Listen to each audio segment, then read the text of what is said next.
Welcome back. Hour number 2 of today's version of the Best Money Show on radio. This is the Real Money Show hour of the Best Money Show on radio. As I've promised you, my guest today, who we've had a number of times before, and I've always enjoyed having him on, is Rich Rosser, who's an attorney and a buyer's broker with Buyers Brokers Only LLC. He's one of the founders of Buyers Brokers Only LLC. In the interest of full disclosure, I should mention, and if you listen to the Money Show, you know this already, that Buyers Brokers Only LLC is an advertiser here on Boston Herald Radio, and we're very glad to have him as such. Rich, welcome. Thanks for having me. Thank you for coming in studio. We'll get to specifics about buyers, brokers, and the real estate market in a bit, but quickly, give us an overview of your career for those people who haven't heard you before here, and how you came to found and be with Buyers Brokers Only LLC. Well, my background is I graduated from Northeastern University School of Journalism in 1991. From there, I went to New England School of Law. I went to law school at night. I graduated from law school in 1995. I passed the bar in 1995 in Massachusetts. I also took the bar exam in New Hampshire and passed in 1997. Like I said, you're a glutton for punishment. I am, yes. And there was no reciprocity then, so right. I had to take the full exam. Is there exam. reciprocity now? There is now. I'm not sure exactly how it works. I think it's after a certain amount of years of practicing in another state. But back then, I don't think it mattered. Wasn't any? You had to take the whole exam all over again. I practiced law mainly as a trial attorney for about 8 or 10 years, and started Buyers Brokers Only with my business partner Dave Kress in November of 2005. And now you have how many members? We brought on our first broker about 7 years ago, and there's about 25 of us now. It's excellent growth. And as I've said before, given the time frame in which you did that, which was a difficult time frame period in real estate, that's very impressive. Thank you. A lot of people don't know what buyers brokers are. So explain what they are and explain the difference between an exclusive buyers broker and a non-exclusive buyers broker. Well, as most people understand, the listing agent or the seller's agent is hired by the person selling their home, and their obligation is to that homeowner, that person who's selling that house. They work for the seller, and they have to keep the seller's best interest in mind. A home buyer, has the right to have a buyer agent, and that buyer agent has the obligation to look out for the buyer. In Massachusetts, there's a couple of kinds of buyer agents. One is what we would call a designated buyer agent, and the other is an exclusive buyer agent. The difference is the designated buyer agent works for a real estate firm that also lists property for sale. So that buyer agent may have some clients where they're selling their houses and some clients where they're helping people buy houses. The issue there is that if they have a house for sale and one of their buyer clients wants to buy it, that creates what's called a dual agency relationship. And so now the agent is basically representing both the buyer and the seller. And of course, there's an obvious conflict of interest there. The other situation that arises... It's legal, apparently, but it is. But there is a built-in, as you say, conflict of interest. Yes. And the other situation that can arise is that if your buyer agent is working at a firm where they list property for sale, you may be interested in a property that's being sold by a broker in that office. And in some cases, agents are given incentives to have their buyers buy properties that are considered in-house. Yeah. With an exclusive buyer agent, those conflicts don't arise because exclusive buyer agents don't list property for sale. No one in the office is allowed to list property for sale. So exclusive buyer agents not interested in any particular property that having their clients buy, but helping them buy whatever is best for the client. Exactly. We've talked about this before, and again, I will say I used to not be that big of a fan of buyers brokers, but the entire industry has changed to the point where I'm a big fan of buyers brokers in general, most specifically designated buyers brokers who are exclusive buyers brokers rather, who are representing you, the buyer only. But explain how there was confusion amongst a lot of, especially buyers, as to how buyers brokers got paid, and there was also some hesitancy, I think, on the part of some sellers brokers to deal with buyers brokers in the past. That has pretty much gone away at this point. So explain where that came from and specifically how buyers brokers now do get paid. Well, you're right. Listing agents don't have a problem with working with buyer agents, mainly because most of them are also representing buyers as well. Mm-hmm. So it's there really isn't any sort of animosity between listing agents and buyer agents. Point being, in other words, most listing agents are at the very least designated buyers brokers. Correct. At some point. At some point. Not all of them, but the vast majority. Yeah. So there's really not an issue there. The way agents get paid typically is that a seller is paying a commission to that listing agent to sell their home. In Massachusetts, that listing commission is typically 4 or 5%. It could be a little more, it could be a little less, but that's pretty typical, 4 or 5%. That listing agent then puts the home on the MLS to be sold, and typically offers 1/2 of that commission to a buyer's agent. Mm-hmm. It's what's called the cooperating commission. So a buyer agent is going to get paid out of that seller's listing commission that the seller is paying. And that's typically how it works. There's other ways that agents are paid, but at our company anyway, we take whatever the listing agent is offering as a cooperating commission. You've talked before about something known as a fiduciary duty. Explain what that is. Explain the fact that buyers brokers have a fiduciary duty to their client and why that's so important. Well, a fiduciary duty is sort of a legal term that means that you have to look out for the best interest of your client. Mm-hmm. And treat them almost like you were making decisions for yourself. Absolutely. So that's kind of self-explanatory. You want someone who is putting themselves in your shoes and treating you representing you rather as if they were buying the property. You pointed out in some of your literature that despite the benefits, many buyers still do not hire buyers brokers. Why do you think that is? Given what I think at this point has become the obvious benefits to doing so. Well, I think that there's this misconception that if they go it alone, that somehow the listing agent's going to get paid less and that the seller is going to have more room to negotiate. The reality is that whatever the seller and the listing agent have agreed upon for a commission, the listing agent is very unlikely to reduce that commission mm-hmm. in order to make it easier to negotiate. So really, when people are going on their own and not using a buyer agent, the listing agent's keeping all the money to work against that buyer, as opposed to that buyer still not having to pay any commission in most cases, but having someone look out for them and to represent their best interests. Give us some of the, actually, let me change it. One of the other reasons I think that it's very important for people to get buyers brokers, I always tell people call and say, I'm going to buy a home. What do I do? And I explain to them the steps that they have to take mortgage-wise, getting an inspector, getting a good attorney. And as much as I tell people to do that, far too many buyers, especially first-time home buyers, wait till the last minute to do that, which is not a good idea. If you have a buyer's broker, especially an exclusive buyer's broker, they're going to almost force you, I would think, in a good way, to do all of the research and arm yourself with the professionals you need before you actually go out looking for a home. Explain that process and how buyers brokers are helpful in that process. Sure. Well, you've talked about on the show many times that people will do hours and hours and hours of research to buy a $40,000 car mm-hmm. And do nearly no research to buy a $400,000 house. Yep. And what we try to do is, try to educate people about the whole process, but also really encourage people to sort of have a plan to prepare for buying a house, as opposed to waking up one Sunday morning and saying, hey, let's buy a house. Right. Let's go to an open house and find a house. There's a lot of preparation. There's a lot of things to think about.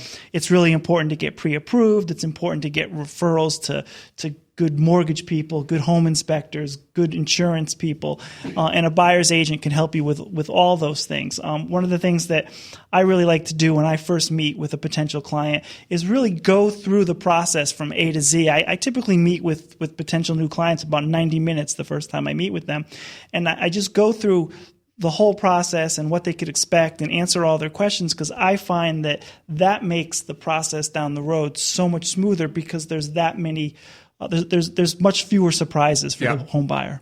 And that's the problem with even people who've bought a home before. There's always surprises.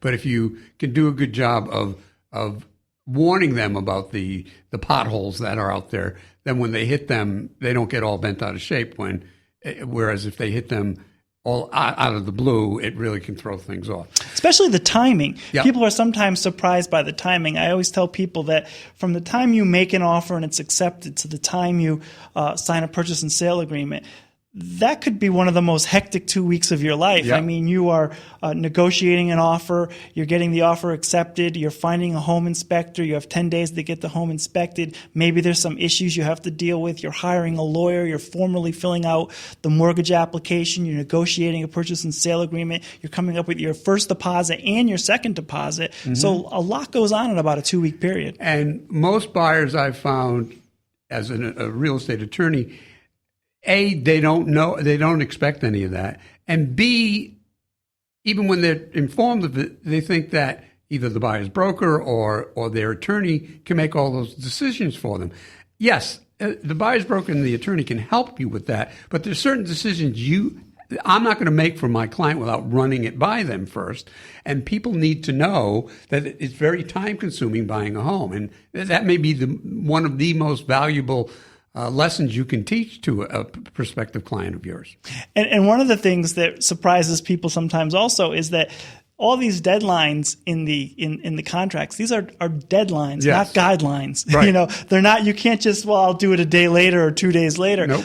These things, in Massachusetts, these contracts, time is of the essence. So they have to be completed on time. And we're talking about thousands of dollars that you can forfeit if you don't meet those. So you really have to pay attention to those.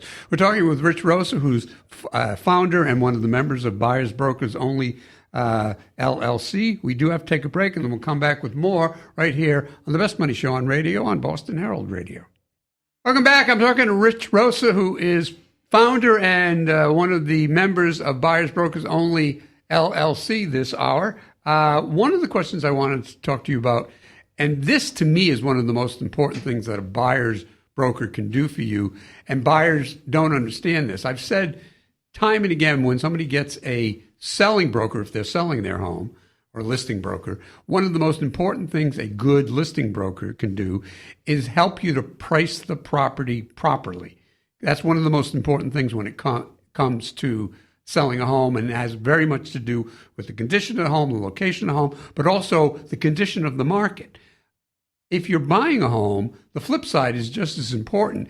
People can go and look at a home and think that it's way underpriced or way overpriced, but the fact of the matter is, in a given market, it may not be. Or you could have a home that's, I'm just pick a number, it's on the market for $500,000.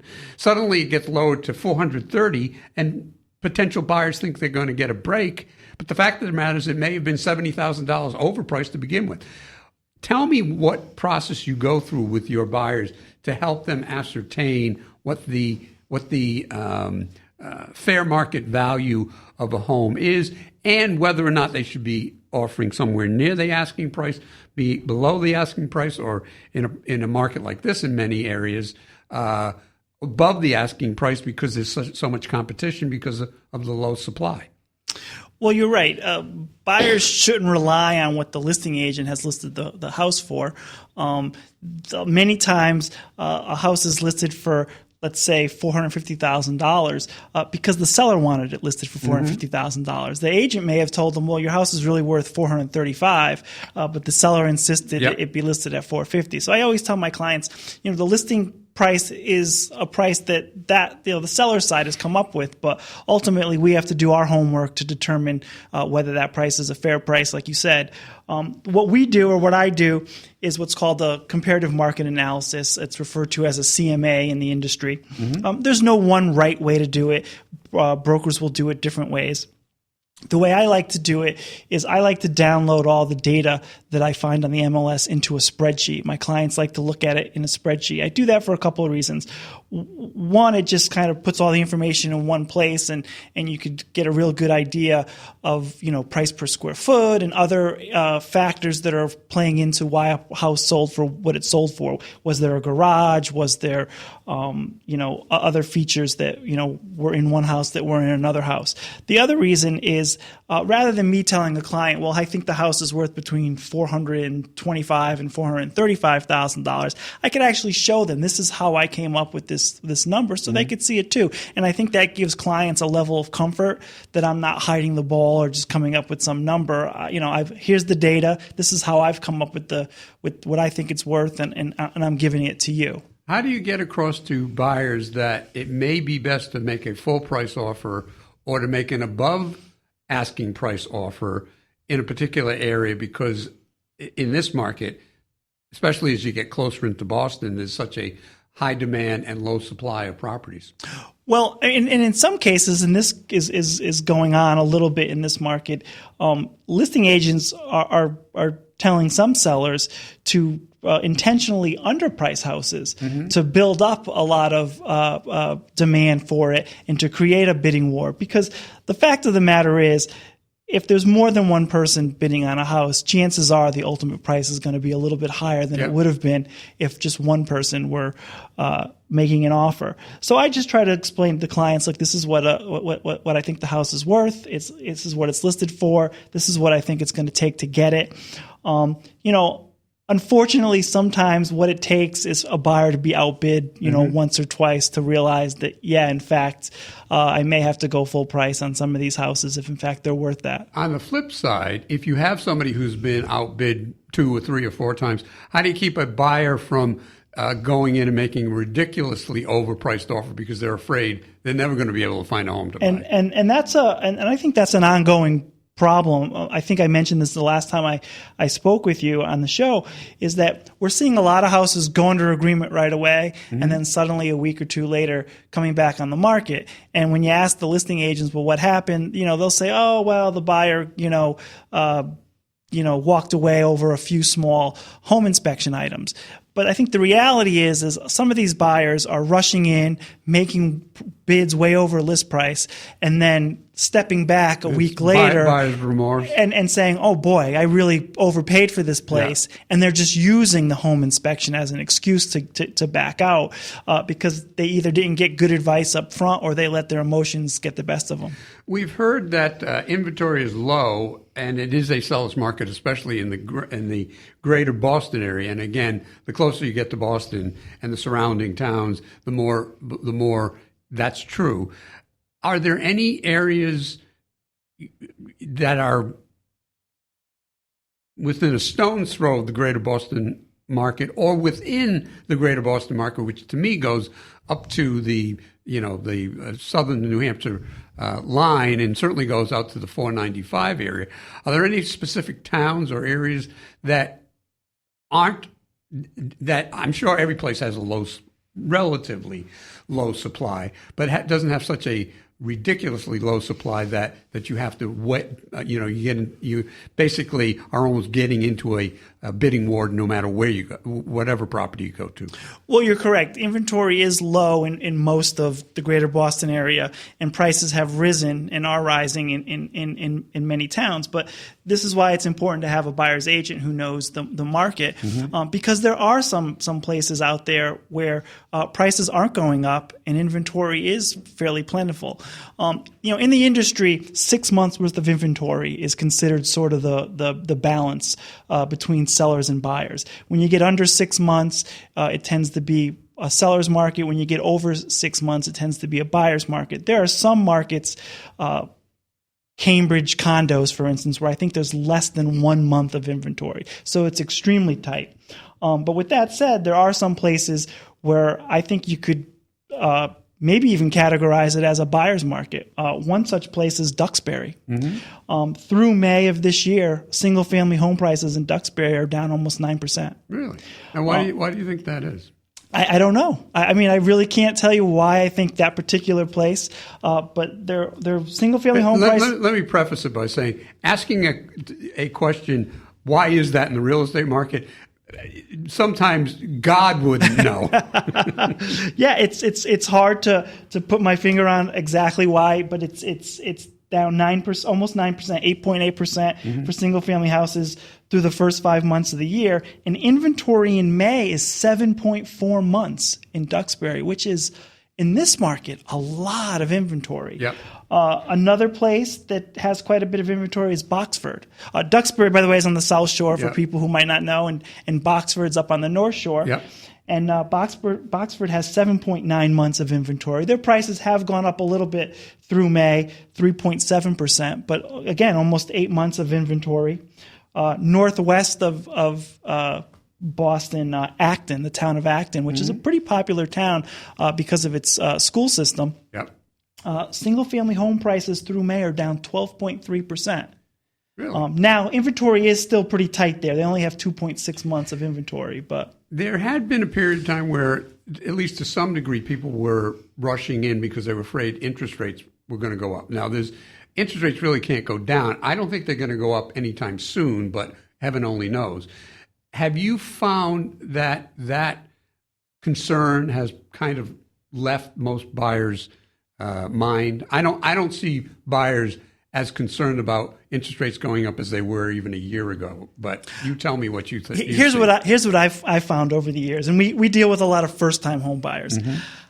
I don't think most people give interest rates a single thought until they decide they want to buy a house. Right. So it only matters to them once they start looking. So what I see is if you see a little bit of an uptick while someone's looking, people might pause a second and say, "Oh boy, I don't, should I still do this?" Or some people might say, "Oh, I better hurry up. Rates are going up." But I think whether rates are going up or down, they have a quick, a sort of an immediate effect. But then it sort of tails away because, sure, rates might be at 3.75%. 1 month, and then 3 months down the road, 4.25%. And that may seem high to the person who got 3.75, but if you're just entering the market at the 4.25, that's what you know. So that's what I've seen over the years, is that it doesn't have a lasting effect one way or another. People sort of adjust. Apparently, some people, especially in the very competitive markets, are waiving home inspections, which, frankly, I will tell you, I think is insane. What do you think? I think it's insane also.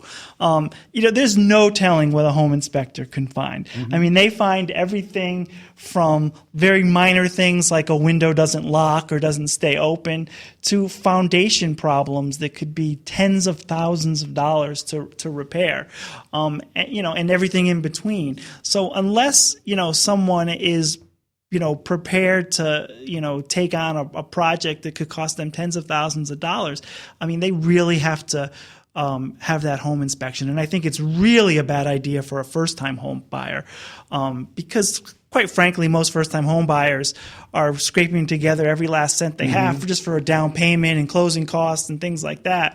A $5,000 surprise, let's call it, could really send them off the rails. The only thing I would disagree with you on is I don't think it's a good idea for anybody. The only people I would say it's okay for is people where money's not an object. Right. Oh, exactly. Oh, yeah. Whether you're a first-time home buyer or a moving-up home buyer, it's a bad idea. But unless you have, like you said, all the money in the world, then, it's and if you're a first-time home buyer and you have all the money in the world, it's not that big a deal either. But bottom line, if you're buying a home, you really want to have a home inspection. Really do. It's and I would also say that it's important to get a licensed home inspector. Yes. Every once in a while, I come across someone who says, "Well, I got a buddy who's a contractor, or my uncle's a contractor," and they may be very good at what they do, and they may be able to give that buyer a lot of good advice. But being a contractor is not being a home inspector, and it's a very different job. And the home inspectors have unique experience and skills. Actually, what I've done at times when I bought a property as an investment is I'll have the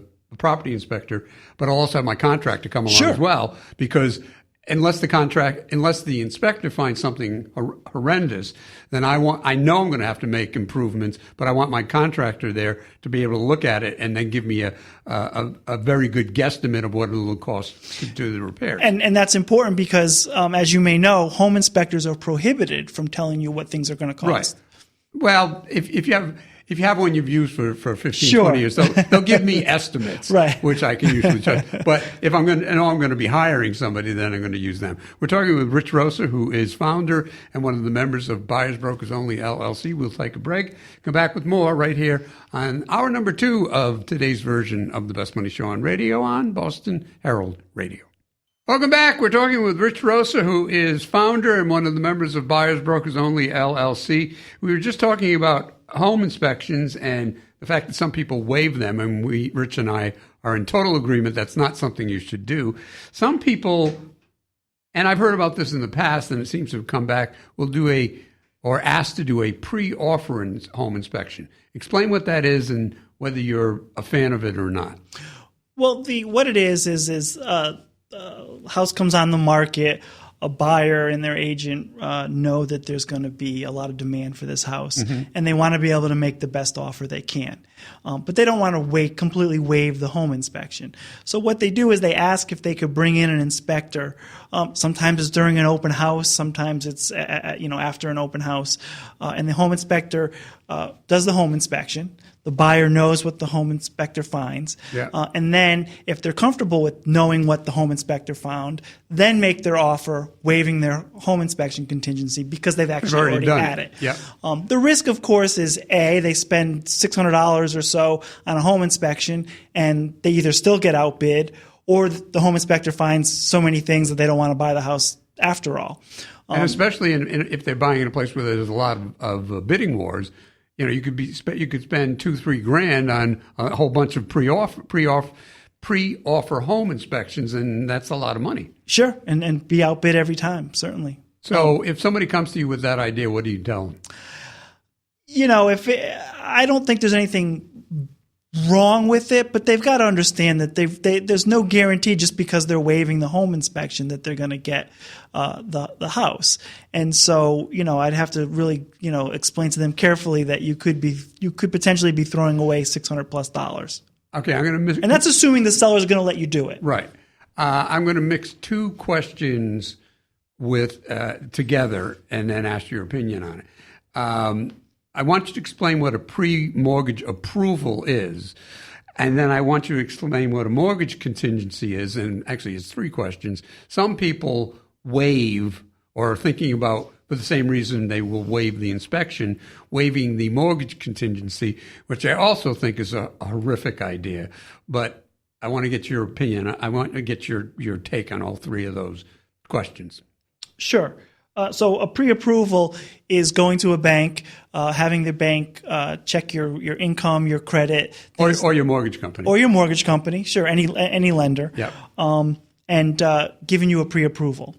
In this market, a number of lenders, mainly mortgage companies, but I'm sure there may be banks doing it too, are doing a little bit more upfront work. Some of them are calling it things like guaranteed pre-approval. And what they're basically doing is putting buyers basically through underwriting so that they have absolutely everything they need to give a loan commitment so that buyer could then go to the lender.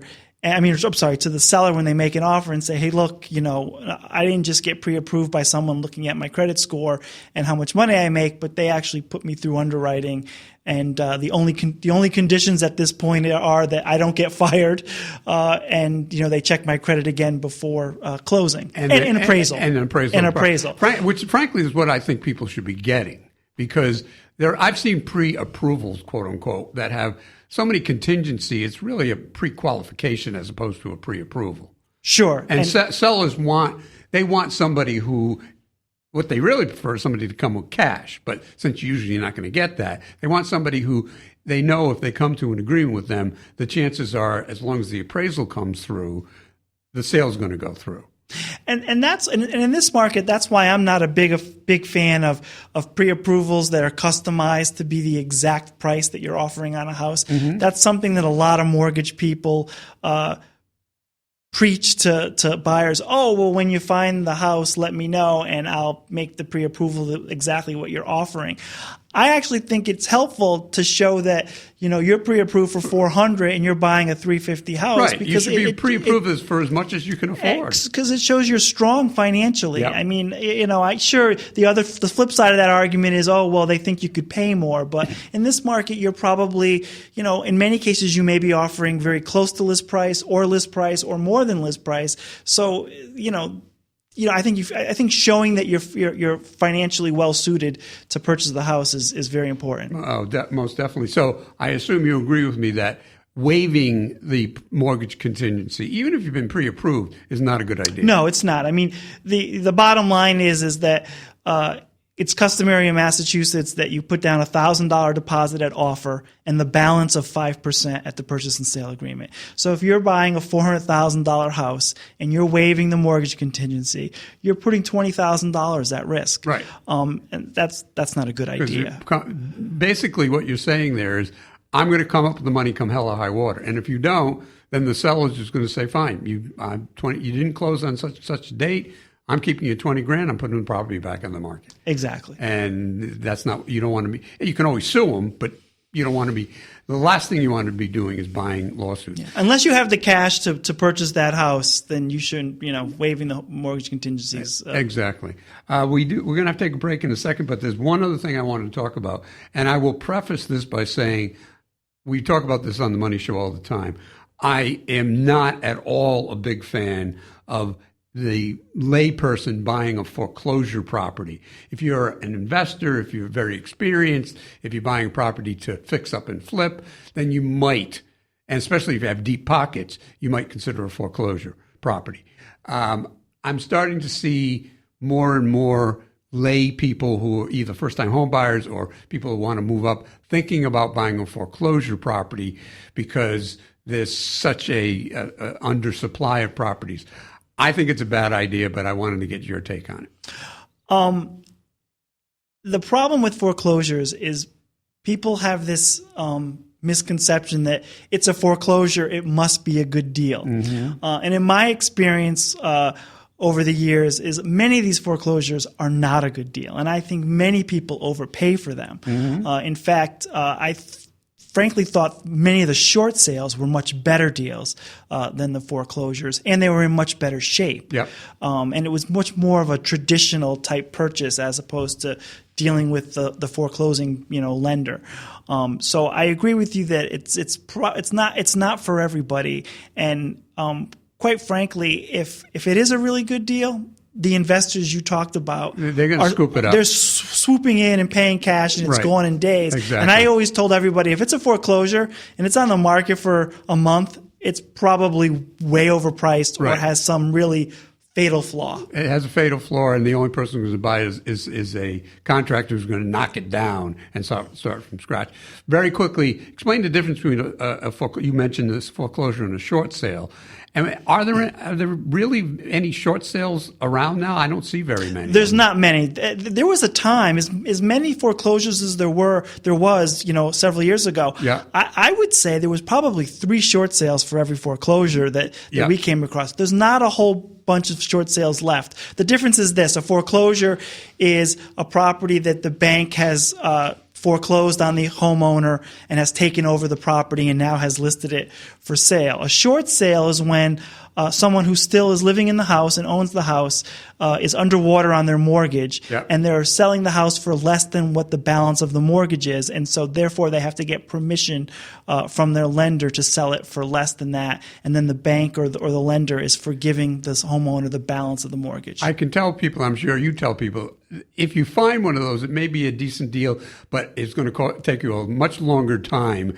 You better have 4 or 5 months to invest. It is. It's a little bit better now because there's not as many of them, but there were times, 3-4 years ago where, waiting 3, 4, 5, 6, 7, 8 months for a short sale to go through was common. And you didn't know that it was definitely going to go through. And you didn't know it was definitely going to go through. We have to take our final break, and then we'll come back and finish up with our guest, Rich Rosa, who is the founder and one of the members of Buyers Brokers Only, LLC, right here on the Best Money Show on radio on Boston Herald Radio. Welcome back. We're into the final stretch of today's version of the Best Money Show on radio. Again, my guest is Rich Rosa, who is one of the founders, and he's a member of Buyers Brokers Only, LLC.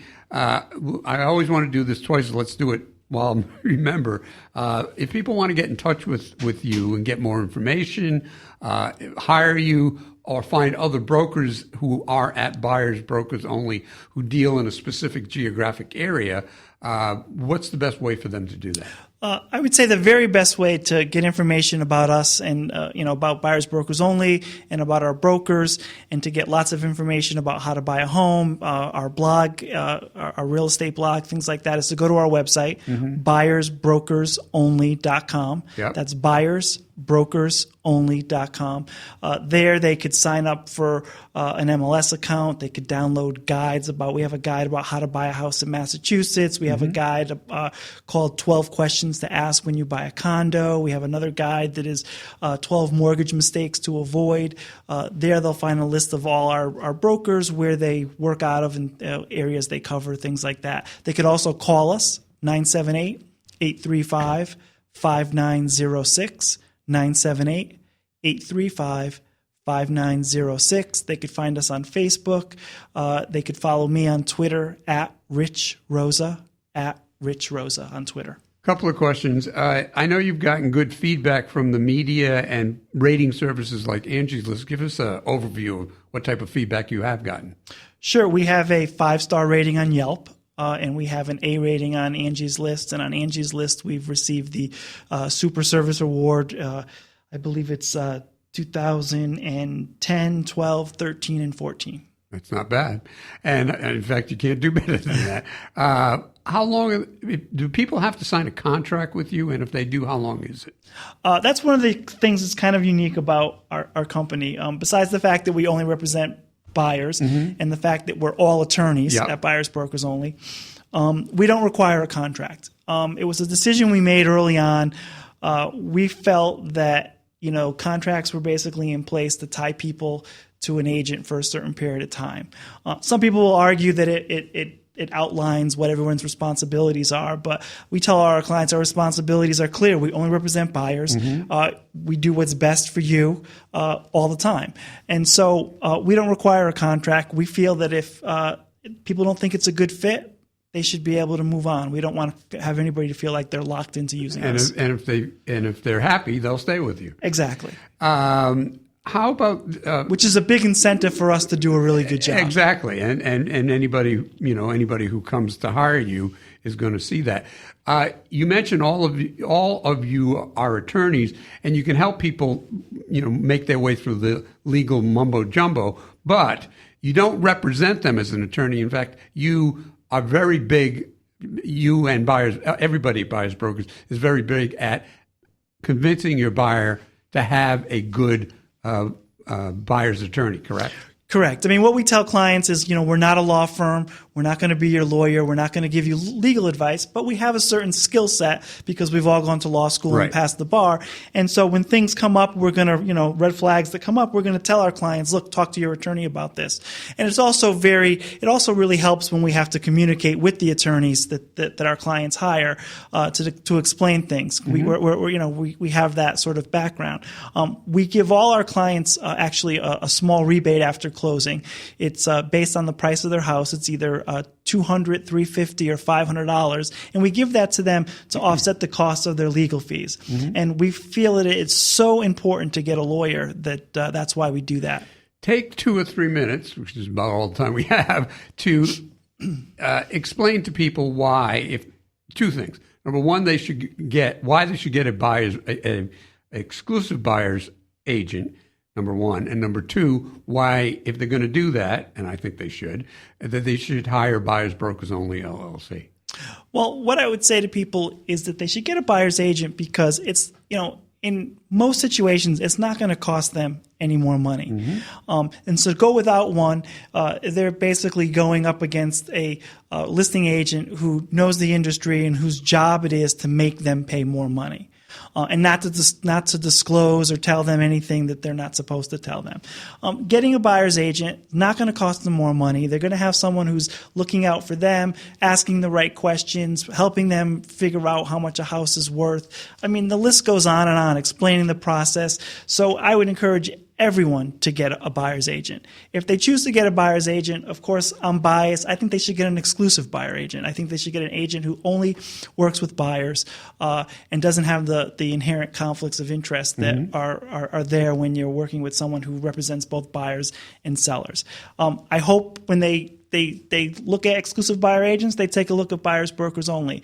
We work really hard for our clients. I think our reviews online are a testament to that. We have many more reviews on our website. Our clients say very nice things about us. We've grown a company in a terrible real estate market, and I think that's a testament to doing the right thing for our clients no matter what. Yes, I haven't jumped in on that, but that really is a very, very high testament, and my mind's not working. A compliment to you, because the last 7, 8 years has been a tough time in this market, and for anybody to make a success in real estate and grow a business during that time is a very good thing to have done. Last thing again is if people want to get in contact with you, what's the best way to do it? How do they do so? Our website, buyersbrokersonly.com, buyersbrokersonly.com. They could find everything about our company, information about buying a house, and everything about all our brokers at the website. They could also call anytime, 978-835-5906, 978-835-5906. They could find us on Facebook, and they could follow me on Twitter at Rich Rosa. Actually, I thought of one other question. What geographic areas do you cover? And I'm assuming you have buyers brokers on staff who specialize in different geographic areas. We have brokers that cover as far west as Worcester County, as far south as Plymouth County, right down to the Cape, the North Shore up to the New Hampshire border and southern New Hampshire. We have several brokers in Boston, Bristol County, Norfolk County, Middlesex County, Worcester County, Plymouth County, Essex County. So you've got if somebody wants to buy in the greater Boston area, and I mean the real big greater Boston area, there's somebody at Buyers Brokers Only they can find. We've got pretty much an hour in every direction covered outside of Boston. We've got 1 minute left, so one more time, give us the website and give us the phone number.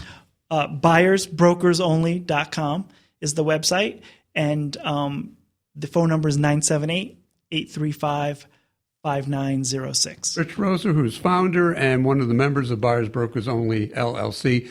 A pleasure, as always, to speak with you. We'll look forward to having you on again. If people are looking to buy a home, I will tell you personally, I've come around. I think people should look for an exclusive buyer's agent, and they should call Buyers Brokers Only, LLC. Thank you. For myself, Rick Schaefer, for John Sapichetti, for Rich Roser, and for Christian Burgoyne, you've been listening to the Best Money Show on radio on Boston Herald Radio.